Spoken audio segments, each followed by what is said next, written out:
4 बजे उठकर कौन कपड़े धोता है? 4 बजे टंकी में पानी जाता है, फिर सारा दिन धोना ना, किसने मना किया? अरे कैसे बात कर रही हैं? 200 लीटर की टंकी में कितने कपड़े धो लूंगी मैं? सुबह ही उठ जाऊंगी मैं। अब क्या था, विभा सुबह 4 से लेकर रात के 12 बजे तक कपड़े ही धोती रहती। एक रोज सास पड़ोस से निकलकर कहीं जा रही होती है कि साथ वाली कहती है, हाँ कल्लू की माँ, जरा ये बताओ कि 2 साड़ी है, 2 ब्लाउज और एक पेटीकोट और एक नाड़े वाला लंबा कच्छा। हाँ तो? अरे तो क्या, कितना लोगी धुलाई ये बताओ। धोबन दिख रहे हैं हम क्या? हमारे पति सरकारी नौकरी से अभी अभी रिटायर हुए हैं और बेटा सुपरवाइजर है कोयला फैक्ट्री में। धोबन समझ रखा है हमें?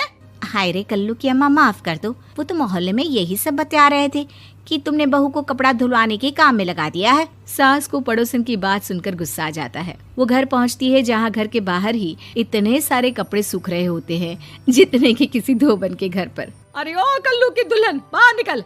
माँ जी यहीं आ जाओ, बाथरूम में चादर धो रहे हैं हम। अरे अभी हम धोते हैं, तुमको बाहर निकलो। ये आस पड़ोस वाले बोल रहे हैं कि हम बहू से कपड़े धुलवा कर उसे कपड़ा धोने वाली बना दिए हैं। अरे छोड़ो ना माँ जी, किन लोगों की बातों में आती हो? आस पास के लोगों का तो काम ही होता है कि वो किसी तरह सास बहू को लड़ा दे। बहू सारे घर के कपड़े धोती है, ये क्या कम है? बोलिए। सास को भी लग जाता है कि वो बहू का ये सनकीपन नहीं छुड़वा सकती, इससे अच्छा है कि खुद ही चुप हो जाए। एक रोज सास और बहू मंदिर जाते हैं जहाँ सास की साड़ी वहाँ खड़ी भीख मांगने वाली से मिलती है। माँ जी क्या बात है, आपकी साड़ी उस भिखारन से कितनी मिल रही है ना? हाँ देखो तो दोनों की साड़ी मिल रही है। क्या बात है कल्लू की अम्मा, तुम खुद को तो अफसर की बीवी बताती हो और ऐसी सिंपल सी प्लेन साड़ी पहनकर घूमती हो। सिंपल और प्लेन नहीं है ये साड़ी। तो क्या सोने के धागे से फूल बने हैं? कुछ भी सासू माँ, कुछ भी।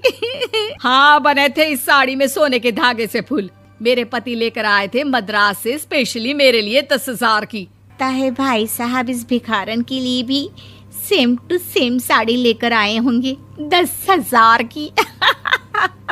सास उस वक्त तो कुछ नहीं कहती, लेकिन बहू के साथ घर आती है और अलमारी से एल्बम निकाल कर लाती है। ये साड़ी देख रही है, ये वही साड़ी है जिसे मैंने अभी पहना था। इस साड़ी में ये जो चमकदार फूल दिख रहे हैं ना, ये सोने के धागों से काढ़े गए हैं। लेकिन तू लोकल वॉशिंग मशीन ब्रश से घिस घिस कर सारे फूलों को निकाल कर साड़ी प्लेन कर दी।